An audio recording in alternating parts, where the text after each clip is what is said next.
السلام عليكم ورحمة الله وبركاته. الحمد لله رب العالمين والعاقبة للمتقين والصلاة والسلام على سيد الأنبياء والمرسلين نبينا محمد وعلى آله وصحبه أجمعين أما بعد. محترم حضرات و حاضرین، گزشتہ درس میں ہم نے حضرت اسماعیل علیہ السلام کی سیرت قرآن کی روشنی میں جاننے کی کوشش کی تھی۔ اب آج کے درس میں ہم حضرت اسحاق علیہ السلام کی سیرت قرآن کی روشنی میں جاننے کی کوشش کریں گے۔ حضرت اسحاق علیہ السلام اللہ رب العالمین کے ایک بہت ہی معزز محترم پیغمبروں میں سے ایک ہے۔ حضرت اسحاق علیہ السلام حضرت ابراہیم علیہ السلام کے بیٹے ہیں۔ قرآن مجید کے اندر حضرت اسحاق علیہ السلام کا ذکر کئی مقامات پر آیا ہے۔ کہیں پر اللہ رب العالمین نے حضرت اسحاق علیہ السلام کو صالح، نیک اور برکت یافتہ نبی کہا ہے۔ حضرت اسحاق علیہ السلام کی پیدائش کا ذکر قرآن مجید میں ایک خاص انداز میں بیان کیا گیا ہے۔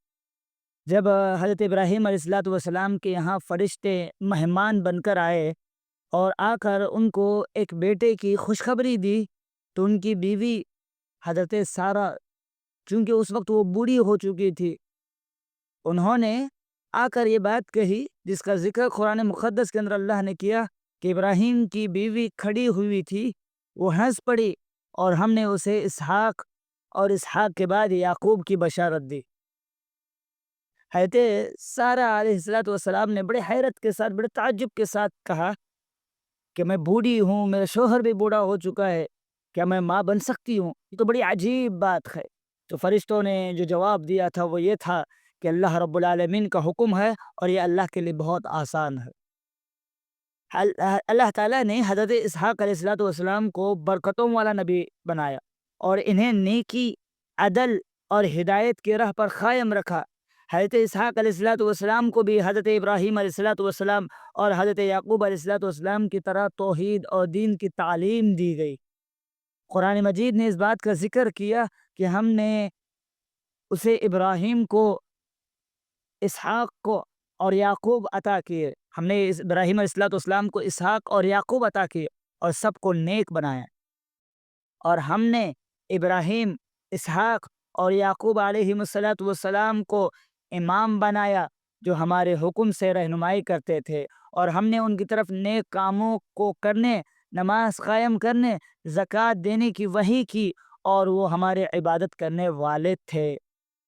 حضرت اسحاق علیہ السلام کے بیٹے حضرت یعقوب علیہ السلام تھے جو بنی اسرائیل کے جد امجد بنے۔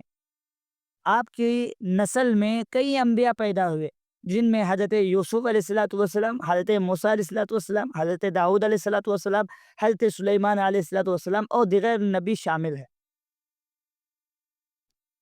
سورہ انعام میں اللہ تبارک و تعالیٰ نے ذکر کیا کہ ہم نے اسحاق کو یعقوب عطا کیے اور سب کو ہدایت دی، اور اس سے پہلے ہم نے نوح کو ہدایت دی تھی، اور اس کی اولاد میں سے داؤد، سلیمان، ایوب، یوسف، موسیٰ اور ہارون کو بھی ہدایت دی، اور ہم نیک لوگوں کو ایسا ہی بدلہ دیتے ہیں۔ حضرت اسحاق علیہ السلام کی تعلیمات اور آپ کی خوبیوں میں یہ چیزیں شامل تھی کہ حضرت اسحاق علیہ السلام اللہ کے چنے ہوئے نبی تھے جنہیں خاص حکمت اور علم عطا کیا گیا۔ حضرت اسحاق علیہ السلام اپنے قوم کو توحید، صبر اور نیکی کی تعلیم دیتے تھے۔ حضرت اسحاق علیہ السلام کو اللہ نے ایک برکت یافتہ نسل عطا کی جن میں کئی جلیل القدر انبیاء کرام شامل ہیں۔ حضرت اسحاق علیہ السلام کی زندگی ہمیں یہ سکھاتی ہے کہ اللہ اپنے نیک بندوں کو برکتیں عطا کرتا ہے، ان کی نسلوں میں ہدایت رکھتا ہے، اور صبر اور تقوی کرنے والوں کو عظیم مقام عطا کرتا ہے۔ آپ حضرت اسحاق علیہ السلام کی سیرت، آپ کے قصے اللہ کی قدرت، وعدوں کی سچائی اور نبوت و رسالت کا ایک بہترین نمونہ ہے۔ آخر میں اللہ رب العالمین سے دعا ہے اللہ تبارک و تعالیٰ مجھے اور آپ کو حضرت اسحاق علیہ الصلوۃ والسلام کی سیرت کو اپنانے کی توفیق عطا فرمائے، آمین۔ وآخر دعواہم ان الحمد للہ رب العالمین۔